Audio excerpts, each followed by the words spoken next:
சற்று முன் கிடைக்கப்பெற்ற மிக மிக முக்கியமான செய்தி ஒன்று வெளியாகியுள்ளது. அமலாக்கத்துறை அதிகாரிகள் நடத்திய சோதனையில் 300 கோடி மதிப்பிலான ஆவணங்கள் கைப்பற்றப்பட்டிருப்பதால் திமுகவின் அமைச்சருக்கும் திமுகவின் தலைமைக்கும் தொடர்பு இருக்கிறதா என்பதை விசாரணை மூலமாக நடத்த நீதிமன்றத்திடம் அனுமதி கேட்டு மனு ஒன்றை கொடுக்கப்பட்டுள்ளது.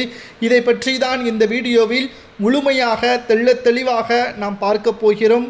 2 நாட்களுக்கு முன்பாக திமுகவின் அமைச்சர் பெரியசாமி அவர்களது வீட்டில் காலை 6:30 மணி முதல் இரவு 9 மணி வரை கிட்டத்தட்ட 14 இடங்களில் அமலாக்கத்துறை அதிகாரிகள் அனைத்து சோதனைகளையும் மேற்கொண்டார்கள். பல்வேறு ஆவணங்களையும் கைப்பற்றினார்கள்.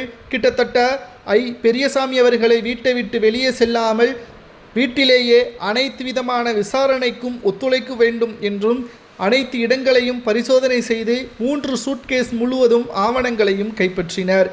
திங்கட்கிழமை அன்று விசாரணைக்காக சென்னை அமலாக்கத்துறை அலுவலகத்திற்கு பெரியசாமி அவர்களை அழைத்தும் வரவழைக்கப்பட்டது.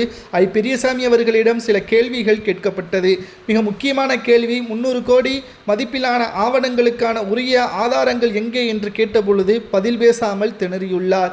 இது வருகின்ற சட்டசபை தேர்தலில் தேர்தல் நேரத்திற்காக பணப்பட்டுவாடா செய்யப்படுவதற்கான ஆவணமா என்ற ஒரு சந்தேகமும் தற்பொழுது அமலாக்கத்துறை அதிகாரிகளுக்கு வந்துள்ளது.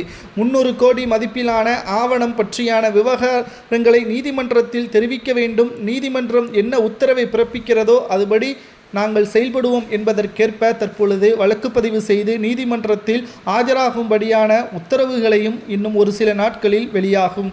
இது உண்மையாகவே அமலாக்கத்துறை அதிகாரிகள் 300 கோடி வரை ஊழல் செய்யப்பட்டு இருப்பதற்கான ஆவணங்களை நீதிமன்றத்தில் சமர்ப்பித்தால் 2026 சட்டசபை தேர்தலில் திமுகவிற்கு மிகப்பெரிய ஒரு பிரச்சனையாகவும், ஏன் உதயநிதி, அமைச்சர் துரைமுருகன், பொன்முடி, நேரு, முதல்வர் ஸ்டாலின் உள்ளிட்ட பலருக்கும் இது தலைவலியாகவே மாறும்.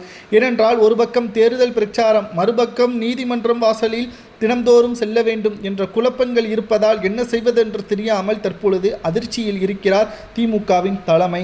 300 கோடி மதிப்பிலான ஆவணங்களை கைப்பற்றி அமலாக்கத்துறை அதிகாரிகள் உதயநிதி ஸ்டாலின் அவர்களுக்கும் முதல்வர் ஸ்டாலின் அவர்களுக்கும் இடையே மிகப்பெரிய ஒரு தலைவலியாக அமலாக்கத்துறை அதிகாரிகளது சோதனை மாறிவிட்டதாகவும் தற்பொழுது நம்மால் பார்க்க முடிகிறது. பெரியசாமி மீது பல்வேறு வழக்குகள் இருந்தாலும் அமலாக்கத்துறை அதிகாரிகள் இந்த முறை நேரடியாக வீட்டிற்கே சென்று அனைத்து ஆவணங்களையும் கைப்பற்றி இருப்பது ஒட்டுமொத்த திமுகவிற்கும் அதிர்ச்சியை ஏற்படுத்தியுள்ளது. இனியும் அமலாக்கத்துறை அதிகாரிகளது சோதனை தொடரும் என்பதற்கேற்ப எடப்பாடி பழனிசாமி அவர்கள் பிரச்சாரத்தின் பொழுது கூறியிருப்பதும் குறிப்பிடத்தக்கது. இதை பற்றி உங்களது கருத்துக்களை கமெண்ட் வாயிலாக கூறுங்கள்.